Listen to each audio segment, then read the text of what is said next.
Les Joventuts Socialistes de Catalunya ja tenen nova executiva. Javi López ha tornat a ser escollit primer secretari de l'organització amb el 93,2% dels vots.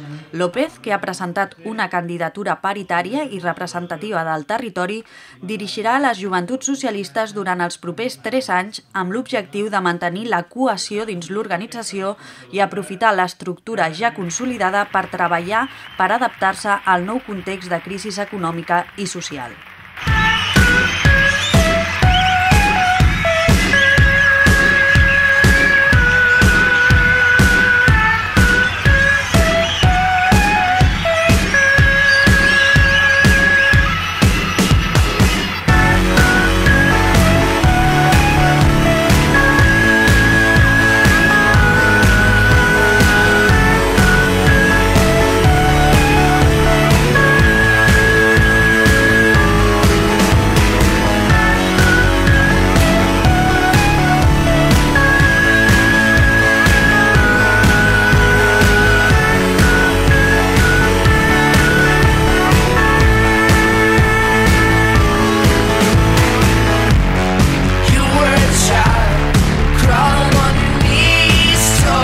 Amb el 93,2% dels vots, acompanya Javi López.